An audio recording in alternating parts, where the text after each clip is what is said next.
De todas las medidas que tenían años pendientes, más las medidas de emergencia que ya estaban vencidas, ninguna se había cumplido. El Perú es el país con mayor contaminación del aire en América Latina. En Lima, en las ciudades del Perú, miles de personas mueren por contaminación del aire. Tenemos que actuar. Entonces, la acción tiene que ser con medidas bien concretas. Nos preocupa mucho el futuro de los jóvenes.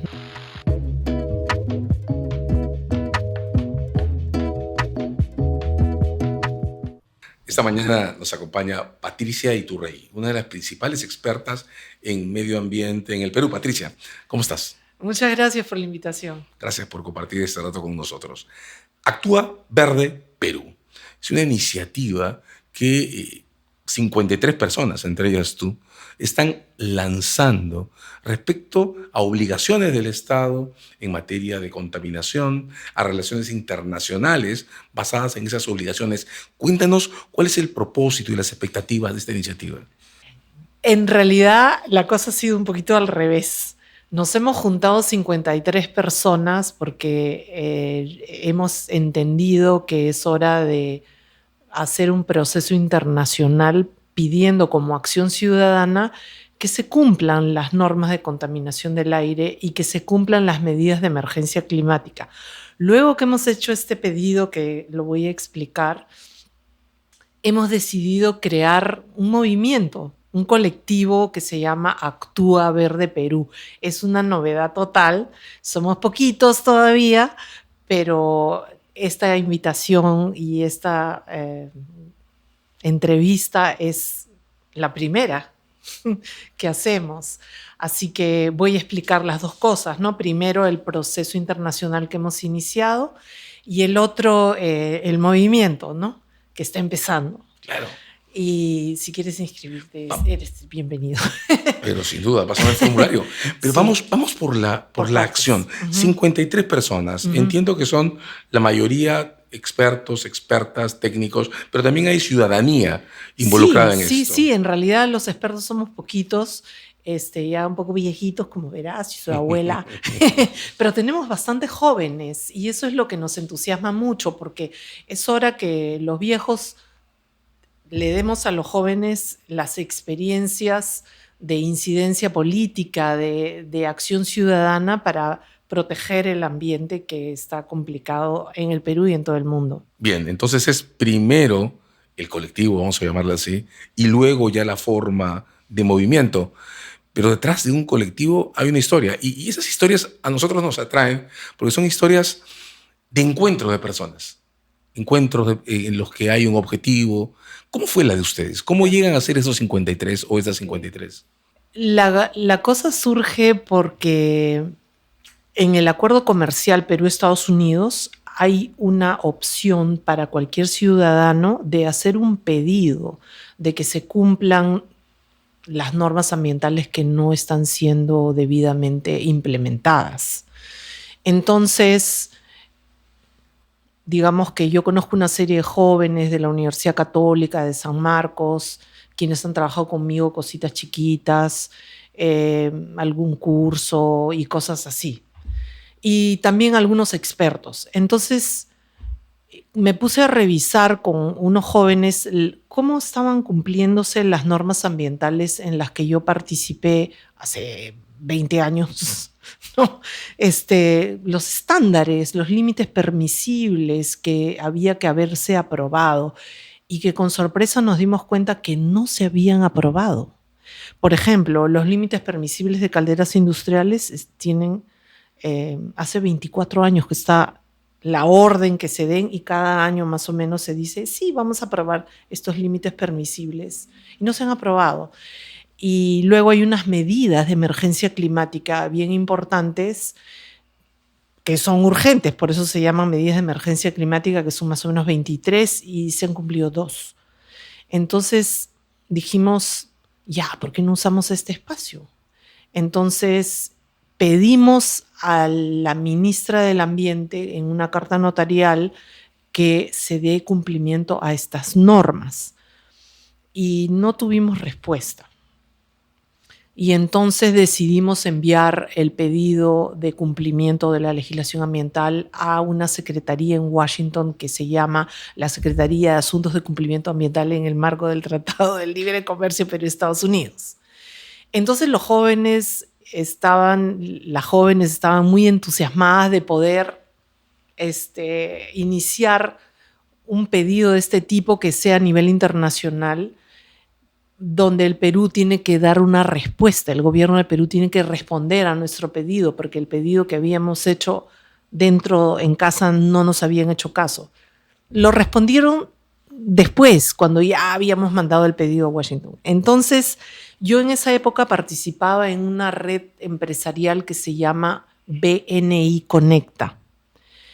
Y vi que había algunos empresarios que les interesaba también el tema ambiental. Entonces, uno que otro empresario también ha firmado el pedido. Entonces, esto es una mezcla de jóvenes, expertos, empresarios con visión y compañeras de mi colegio, y así, ¿no? Entonces, eso lo firmamos y se envió a Washington y luego hicimos toda la sustentación del caso. Y luego pasó que el gobierno contestó en el plazo establecido, y que eso nos dio mucho gusto, pero era una respuesta que dio el Ministerio de Comercio Exterior, porque ellos son el punto focal de esto. Sin embargo, fue un poco triste que no había ningún avance. O sea, de todas las medidas que tenían años pendientes, más las medidas de emergencia que ya estaban vencidas, ninguna se había cumplido. Y en la respuesta es puro bla, bla, bla. Dice, hay proyecto de esto, proyecto del otro, pero no se había cumplido nada. Nosotros queríamos, y los jóvenes nos decían, hay que ir a la prensa, el Día Mundial del Medio Ambiente, tenemos que difundir nuestro pedido. Y yo me arrepiento que les dije, no, mejor no. Y los otros, uno que otro dijo, sí, mejor no. Hay que darle su espacio al Ministerio del Ambiente para que saque estas normas y ya ese va a ser nuestro logro, porque si nos ponemos... es un poco una denuncia y un poco feo, ¿no? Porque siempre hemos pensado que el Ministerio del Ambiente es el patito feo del Consejo de Ministros, que no le hacen caso. De modo que pensaron en más bien abrir un espacio para que el Ministerio del Ambiente reaccionara. Exacto, el Ministerio del Ambiente reaccionara. ¿Y ocurrió? Hubo una reacción chiquitita, porque de las cantidades de normas aprobaron unita. Unita.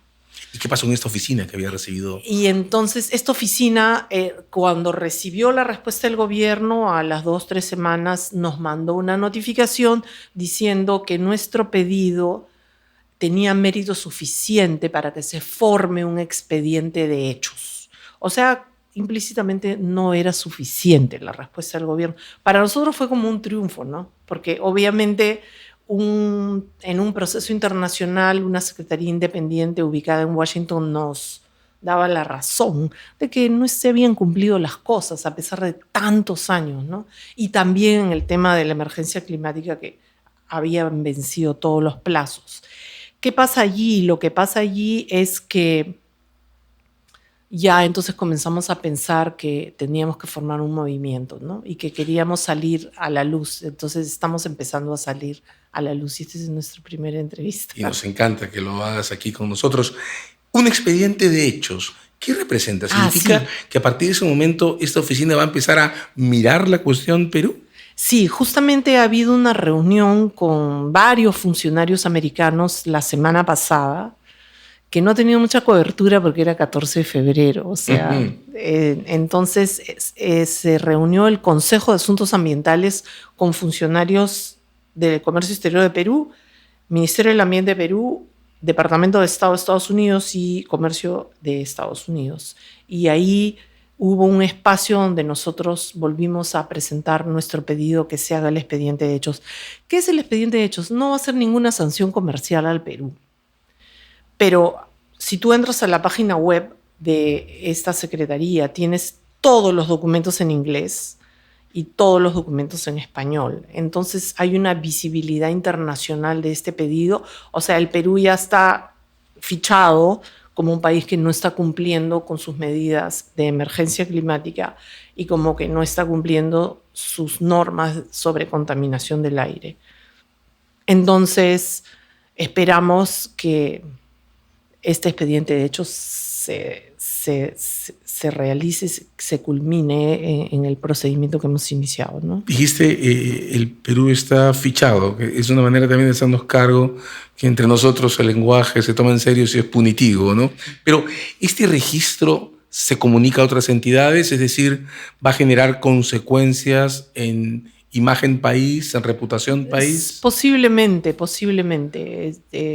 Cuando se negoció el acuerdo comercial, yo participé, porque yo trabajaba en el gobierno, yo fui negociadora en este capítulo como abogada ambiental representando al Perú con funcionarios de comercio exterior. Estaba Edgar Vázquez, que luego fue ministro, Ernesto Guevara. Y nosotros sabíamos que esto del expediente de hechos era un instrumento de acción ciudadana importante, pero no tiene una sanción comercial. Pero es una visibilidad. Si tú miras el último informe de la Organización Mundial de la Salud, el Perú es el país con mayor contaminación del aire en América Latina. O sea, México y Chile, que han sido siempre tan contaminados, están menos contaminados que el Perú. Hay que decir que en los procedimientos internacionales las cuestiones sobre visibilización, los issues que se crean sobre observaciones países son sumamente importantes, ¿no? Generan tendencias, generan consecuencias prácticas. Sí, el funcionario americano que dialogó con nosotros en esa sesión, acá en Lima, dijo que para el Departamento de Estado americano era muy importante ese tema porque la cuarta causa de mortalidad mundial es la contaminación del aire. Es que hay mortalidad atribuible a la contaminación del aire. En Lima, en las ciudades del Perú, miles de personas mueren por contaminación del aire. ¿Por qué no lo sabemos? Sí, hay que difundirlo más. Yo soy muy mala con los números, lo siento, no tengo los números, pero las partículas en el aire son cancerígenas. Estas pequeñas partículas de los escapes de los vehículos, de lo que está en las fundiciones, las emisiones de las ladrilleras, de las turbinas, de las calderas industriales, que no tienen límites permisibles por muchos años. ¿Y no hay ahí un problema también de ausencia de campañas y de información pública? Lo digo porque, por ejemplo, hay algunos conceptos que han podido modificar prácticas cotidianas sobre la base de incidencia en opinión pública. Dos ejemplos cortos: el uso de los cinturones en vehículos, ¿no? Que caló, o algunas aproximaciones al problema del agua en Lima, por ejemplo. Claro, lo que pasa es que es muy bueno tu ejemplo, porque cuando se hace la campaña del cinturón de seguridad teníamos un reglamento.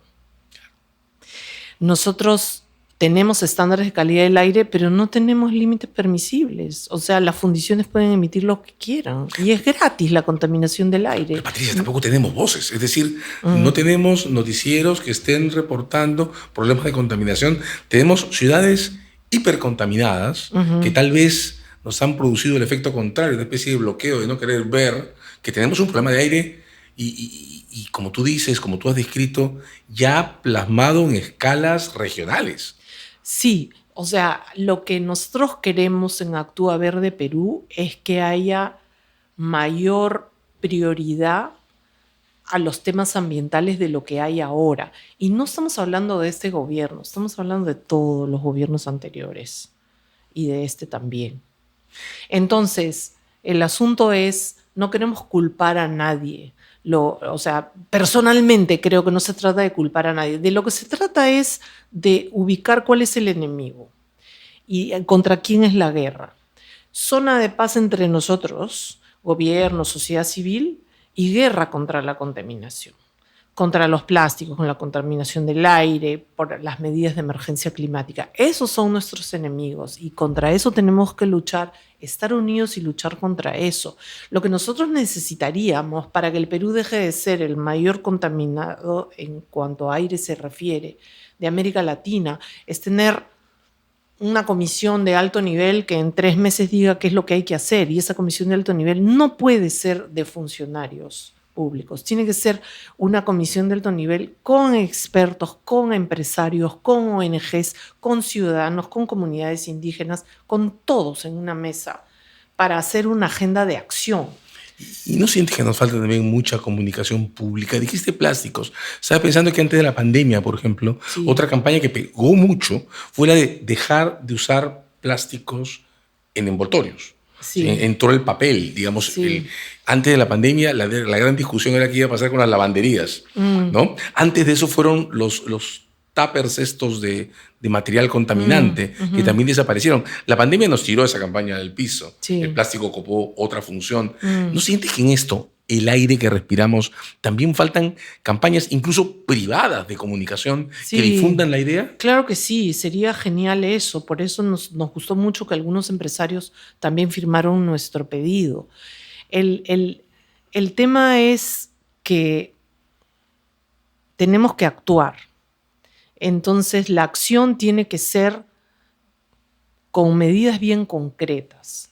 Entonces, por ejemplo, tenemos que ponernos de acuerdo en el tema del transporte, la energía, la calidad de los combustibles y el tema de la deforestación. Hemos visto con el calor horrible que hay y el cambio climático encima, que si una ciudad tiene mucho bosque, muchos árboles, la temperatura es mucho menor. Por ejemplo, Barranco es un pacayal, pero está lleno de ficus y los pacayes crecen más o menos rápido, pero igual toman unos años. Entonces, esas son cosas que implican acción inmediata, pero que son muy importantes y que se van a ver a largo plazo, otras que son inmediatas. Por ejemplo, la calidad de los combustibles. ¿Qué pasa? Que si el combustible es de mala calidad, entonces tengas el carro que tengas, las emisiones van a ser muy dañinas, ¿no? Pasa que tenemos demasiados vehículos viejos. Se gastan miles de millones de dólares en el metro, en el tren eléctrico, que está excelente que se haga, pero no hay un centavo para chatarrear vehículos, no se chatarrean los vehículos viejos. Y esa contaminación del aire está matando a la gente y está enfermando a la gente. Hay tres planos de incidencia que acabas de marcar. Uno es transporte público, que tal vez sea dramático, mucho más dramático en las ciudades más grandes del país, Lima por excelencia, ¿no? Ya somos casi 13 millones de habitantes. El segundo es bosques, Ujú, deforestación. ujú, Y el tercero es la acción ciudadana inmediata, ujú. la urgente, la práctica. Se me ocurría mientras te escuchaba, o recordaba mientras te escuchaba, esta campaña de los veranos en las que hay bandas de jóvenes, pelotones de jóvenes que bajan a las playas a recoger basura. ¿Por qué Ujú. no empezamos a sembrar árboles con la misma intensidad? A cuidar las lomas. Por ejemplo, estamos hablando básicamente de Lima ahora, pero árboles, lomas, eso es toda la costa. Ujú. Sí, sí, totalmente. Pero eh, no basta solamente sembrar árboles, tienes que cuidar que, que, que, que- que vivan, que existan, ¿no? Porque se puede sembrar, pero ¿quién los va a regar después, no? Claro, Eh, hay todo un tejido social e institucional sí, alrededor de esa campaña, ¿no? sí, sí. Nosotros en Actúa Verde Perú hemos hecho como una lista de consistencia entre lo que pedimos y lo que somos. Hay una ley de residuos sólidos que obliga a todas las personas a segregar la basura. Nosotros estamos obligándonos en nuestras familias y en nuestras casas a segregar la basura. En nuestras familias, en nuestras casas, tener nuestra huella ambiental, medir nuestra huella ambiental para reducirla, ¿Qué ¿no? significa no tener energía Claro, o abierta sea, innecesariamente? mientras no pasan cosas grandes en la ciudad o en el país, nosotros mismos tenemos que tratar de ser lo más limpios posibles. Entonces, ese es el trabajo. Y estamos empezando. Tenemos que invitar a muchas instituciones más para poder crecer y nos preocupa mucho el futuro de los jóvenes, ¿no? Porque ellos están recibiendo una calidad de vida bien complicada, ¿no? Pero han dado el primer paso. Han pasado de una acción ciudadana a un movimiento que la respalda y empezar a mirar en otros planos. Transporte es un tema de políticas públicas que en esta, la ciudad más grande del país, nos tiene atrapados. Bosques es un asunto que está costando ahora mismo vidas humanas y que Ujú, requiere otra ujú, forma de ujú, mirada. ujú. ¿Cuáles son los planes de este movimiento de Actúa Verde Perú? Bueno, nuestro plan es realizar acciones concretas.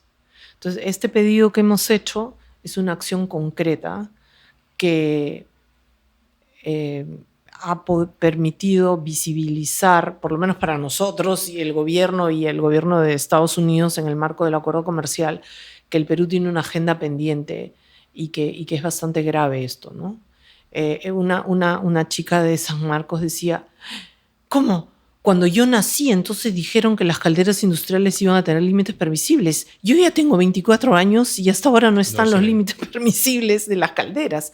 Y es como contradictorio porque se trataba de promover el gas natural al máximo y en lugar de usar combustible de pésima calidad, podrían haber usado gas natural, pero no lo hicieron porque nadie les exigía.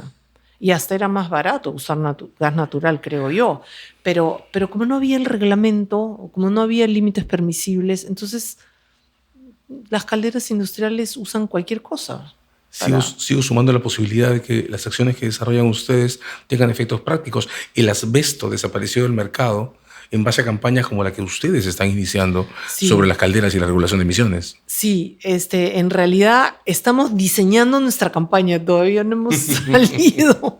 Esta entrevista es excelente por eso, porque es una curva de aprendizaje y en realidad la próxima vez tiene que estar aquí un joven sentado o una joven sentada para darle entrevista. Porque son un movimiento y eso significa también mostrar esa pluralidad, ¿verdad? Patricia Iturregui con nosotros. Actúa Verde Perú ha llegado. Una primera iniciativa, un llamado de atención. El aire que estamos respirando. Gracias, Patricia.